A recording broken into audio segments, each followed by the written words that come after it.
မင်္ဂလာပါစိုက်ခွန်အောင်ကုမ္ပဏီက Managing Director ဦးစိုက်ခွန်အောင်ဖြစ်ပါတယ်ဒီကနေ့ကျွန်တော်တို့မြောက်တကုံရုံးခွဲမှာကျွန်တော်ဝန်ဆောင်မှုပေးလိုက်တဲ့အကူနဲ့အမပေါ့တော့ကျွန်တော်တို့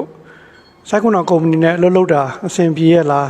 ဆိုတာလေးကျွန်တော်တို့မေးမြန်းမှာဖြစ်ပါတယ်အကူမင်္ဂလာပါမင်္ဂလာပါ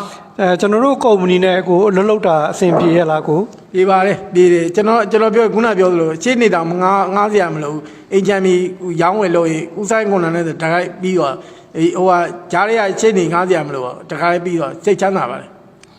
ငွေပေးချင်မှုဆင့်ဆင့်မှာညှိပေးရတာအဆင်ပြေလားကိုပြေပါတယ်ပြေပါအားလုံးအဆင်ပြေစိတ်ချရတယ်ကျွန်တော်စိတ်ချတာပေါ့အားလုံးကောင်းတယ်ကျေးဇူးတင်ပါတယ်အမကောကျေးဇူးပြုဖြည့်ပေးပါအောင်မဟုတ်တယ်ကျမတို့ကနောက်ကြောင်အေးတယ်လေအရှုပ်ရှင်းတွေကိုသူများပွဲစားနဲ့ဆိုရင်ကျမတို့ကစိတ်ပူရတယ်လေစိတ်ပူရတယ်ဆိုတာပွဲစားတွေကလိုအလုပ်ဖြစ်သွားပြီးရင်ပတ်စံရောက်သွားရင်ပြီးသွားနောက်ပိုင်းတာဝန်မရှိဘူးငွေပေးချေအခြေအထိကိုတာဝန်မယူနိုင်ဘူးဥဆိုင်ကြောင့်တော့ကျမတို့ကဘယ်လိုပြောမလဲစိတ်ချယုံကြည်တယ်အဲ့ဒါကြောင့်မလို့တငယ်ချင်းတွေအားလုံးလည်းဟဲ့ငါတို့ကဥဆိုင်နဲ့လုပ်တယ်ဒီလိုအဆင်ပြေတယ်ဆိုတာအားလုံးကဝိုင်းပြီးတော့မှပေါ့အမားတို့ကျမတို့ကူညီပါအောင်ပေါ့ကူညီပါအောင်ဆိုအဲ့လိုမျိုးကြီးလာတော့ကိုလည်းဟိုဖြစ်တယ်ဥဆိုင်ဆိုတောင်း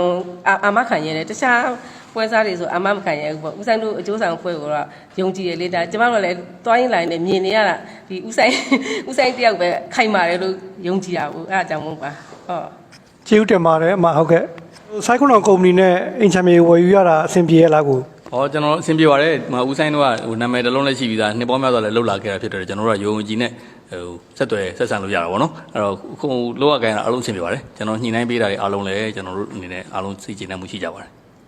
ကျေးဇူးတင်ပါတယ်ကိုနောက်လည်းကျွန်တော်တို့စိုက်ခွန်အောင်ကုမ္ပဏီကိုအားပေးပါအောင်ကိုကောင်းပါခင်ဗျကျွန်တော်တို့လည်းနောင်ကိစ္စတွေရှိနေဦးဆိုင်တို့နဲ့ဆက်သွယ်ပါမယ်ဟုတ်ကျေးဇူးပါ